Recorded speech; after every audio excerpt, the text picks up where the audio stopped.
Everyone, let's answer the big question today कि आज markets में इतनी बड़ी गिरावट क्यों देखने को मिली। नंबर वन, नैस्डैक मार्केट में जो 20% का डिक्लाइन आया ऑन फ्राइडे, उसकी वजह से आज जो इंडियन मार्केट्स हैं, एशियन मार्केट्स हैं, सब इक्विटी मार्केट्स पे ग्लोबली उसका इफेक्ट आया है। इसका सबसे बड़ा रीजन ये है कि जो एक्सटेंसिव टैरिफ अनाउंसमेंट करी थी यूएस प्रेसिडेंट ट्रंप ने, उसने जो है वर्ल्ड वाइड ये रेस कर दिए कंसर्न्स कि भाई अब आगे जो वर्ल्ड वाइड डिसलरेशन होना ना स्टार्ट हो जाए। ये जो कॉम्प्रिहेंसिव सा नेचर है ना टैरिफ्स का, जिसकी वजह से आज जो मार्केट पार्टिसिपेंट्स हैं उन्होंने अपनी बहुत सारी होल्डिंग्स को एकदम से सेल किया पैनिक और फियर के कारण।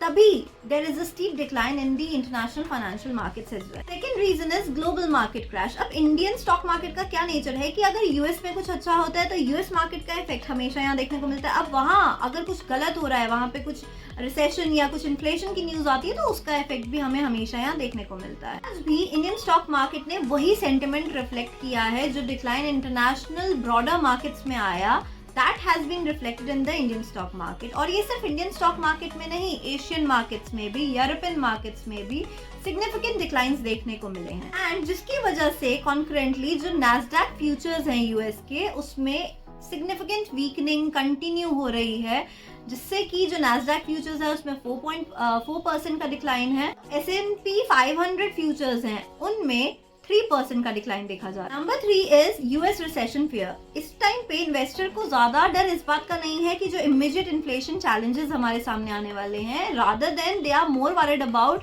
द इकोनॉमिक डाउनटर्न जो वर्ल्ड वाइड देखने को मिल सकता है। इस वजह से जो इन्वेस्टर सेंटिमेंट है वो इस वक्त it has shifted towards more safe, more secure investments, which in turn is a reason behind कि जिसकी वजह से स्टॉक मार्केट पे जो सेलिंग प्रेशर है वो और ज्यादा बढ़ रहा है।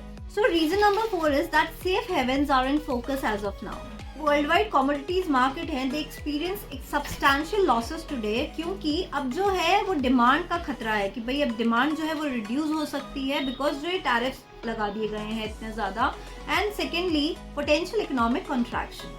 कैन सी कि जो ब्रेंट क्रूड है उसका प्राइस 6.5% से डिक्रीज हुआ। Even the precious metals like gold and silver they were not spared, उनमें भी मोर देन 2.4 एंड 7% का डिक्लाइन देखा गया रिस्पेक्टिवली। जितने भी इंडस्ट्रियल मेटल्स हैं उनमें भी सिग्निफिकेंट डिक्लाइंस देखने को मिले हैं। ये रिफ्लेक्ट कर रहा है कि इन्वेस्टर्स का जो सेंटिमेंट है वो इस वक्त कितना अनईज्ड है ड्यू टू जो ट्रेड डिस्प्यूट्स हो रहे हैं और जो रिसेशन आने के चांसेस दिख रहे हैं। 6 इज ट्रेड वॉर एस्केलेशन। अब ये हुआ क्या, जो ग्लोबल ट्रेड डिस्प्यूट था इंटेंसिफाइड जैसे ही चाइना ने रिटेलिएटरी टैरिफ्स इंपोज किए काफी सारे यूएस प्रोडक्ट्स पे इन रिस्पॉन्स टू जो कि यूएस ने इंपोज किए थे tariffs earlier this week. Ongoing exchange चल रहा है ट्रेड रिस्ट्रिक्शंस का, इसने बहुत सारे कंसर्न्स रेज कर दिए हैं over the economic development and international trade, which could reduce company profits and further impact the global demand. इस वक्त मार्केट में एक्सपर्ट्स का मानना ये है कि जो करेंटली ट्रेड वॉर चल रहा है बिटवीन यूएस एंड चाइना, इसका जो इम्पैक्ट है वो मैन्युफैक्चरिंग प्रोसेस पे आएगा, which in turn will reduce the company profits